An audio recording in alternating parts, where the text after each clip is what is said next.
Gente querida, o vídeo de ontem está imperdível. Nós falamos sobre Juliano, o apóstata, cuja tentativa de implementar o paganismo no Império abalou a Igreja de Cristo. Você precisa assistir. Eu vou deixar o link na descrição desse vídeo aqui, ou se você preferir, quando esse vídeo estiver acabando, vai aparecer uma janelinha aqui, tá? Com esse vídeo é só clicar para assistir. Hoje falaremos como se deu o crescimento do arianismo após o Concílio de Nicéia, tá? Nós vimos lá no Credo de Nicéia, no vídeo passado, tá, que foram inseridas algumas expressões para excluir a ideia de que o Logos é uma criatura e afirmar que ele é verdadeiramente o Filho de Deus, eternamente gerado, e que Jesus, portanto, pertence à mesma ordem de ser que Deus. No entanto, a expressão da mesma substância do termo homoousios, que significa consubstancial, trouxe vários problemas, pois esse termo ele poderia ser levado a indicar não mais do que um grau significativo de similaridade entre pai e filho. Além disso, esse termo não aparecia nas escrituras e tinha uma história teológica muito duvidosa e estava aberto para algumas interpretações equivocadas e perigosas.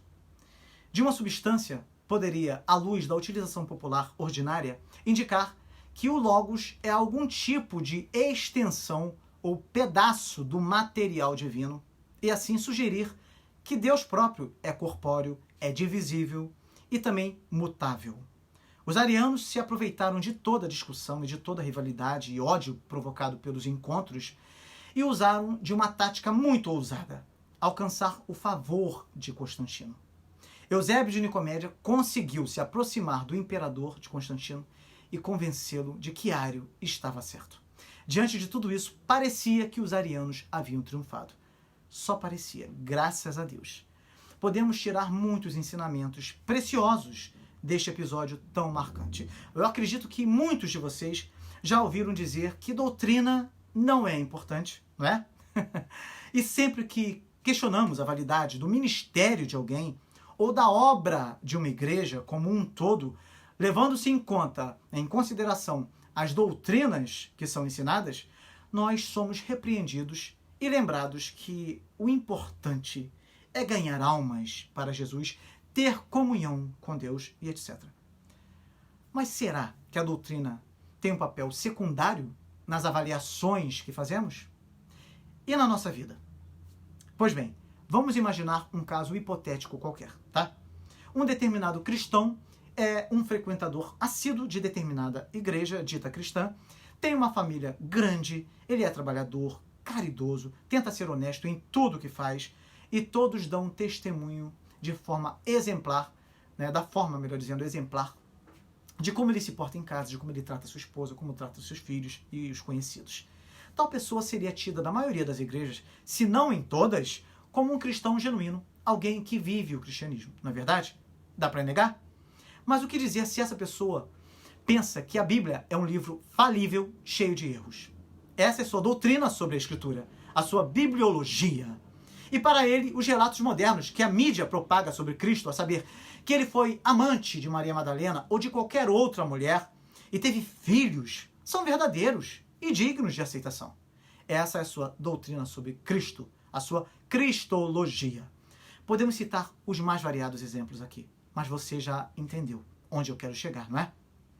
Se doutrina é algo banal, por que Cristo mandou nos acautelarmos quanto às doutrinas dos fariseus em Mateus 16, versículo 12? Em 1 Timóteo 4, versículos de 1 a 2, Paulo deixa claro que muitos apostatarão da fé. Apostataram e apostatarão. Por quê? Por acreditar em doutrinas de demônios. Em Colossenses 2, versículo 22, somos admoestados a não nos sujeitarmos a preceitos e doutrinas de homens. Em Mateus 15, versículo 9 e Marcos 7, versículo 7, Cristo diz que alguns do povo o adoravam em vão, porque ensinavam doutrinas que eram preceitos de homens. Em 1 Timóteo 1, versículo 3, Paulo diz que pediu a Timóteo que ficasse em Éfeso para admoestar certas pessoas a fim de que não ensinassem outra doutrina. Até mesmo João, o apóstolo do amor, não é? João, veja só, ele disse: todo aquele que ultrapassa a doutrina de Cristo e nela não permanece, não tem Deus. O que permanece na doutrina de Cristo, esse tem tanto o Pai como o Filho. As doutrinas de homens e demônios são importantes e nocivas ao cristão. Mas a doutrina de Deus é irrelevante? É isso? Com que devemos combater as doutrinas de homens e de demônios? Com as doutrinas procedentes de Deus, certo? Devemos combater a mentira com a verdade. Devemos imitar aqueles que, lá de Cafarnaum, Lucas mencionou no capítulo 4, versículo 32, que se maravilharam com a doutrina de Cristo. Muitos falam então de imitar a igreja primitiva, mas se esquecem que uma das suas características principais era que perseveravam na doutrina dos apóstolos. Atos 2, melhor dizendo, versículo 42. Então, se quisermos aprender a orar, não aprenderemos orando, mas estudando a doutrina bíblica da oração. Somente após isso oraremos de maneira eficaz, de uma forma que agrade e glorifique a Deus. Se desejamos adorar a Deus e ter comunhão com Ele, é mediante a doutrina da Escritura que aprenderemos a fazer isso da maneira apropriada, pois é somente ali que ficamos sabendo o que Deus diz e como Ele se relaciona com cada um de nós. Apesar dos nossos erros, das nossas falhas, né, e veremos que é pela mediação e intercessão contínua de Jesus no poder do Espírito Santo. Então, afirmar a inspiração da Escritura e, ao mesmo tempo, desprezar as suas doutrinas é desprezar o que Deus preza. É dizer que aquilo que o infinitamente sábio Deus decidiu revelar, entre as tantas outras coisas que poderia ter deixado escrito, é irrelevante ou mesmo desprezível. Adotar tal postura é ser blasfemo a despeito dos motivos da pessoa. Eu termino nossa meditação de hoje com a frase de Hermann Hoeksema, de sua obra Reformed Dogmatics, Dogmática Reformada. Ele argumenta o seguinte, preste atenção. Se quisermos mais de Cristo, devemos desejar mais doutrina. A unidade da igreja está centrada em Cristo. Se a igreja há de crescer nessa verdadeira unidade, ela deve crescer em Cristo.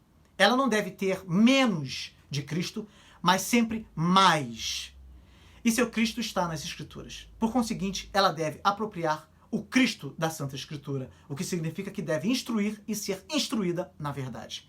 Ela não deve buscar união no caminho de menos, mas no caminho de mais rica e mais doutrina.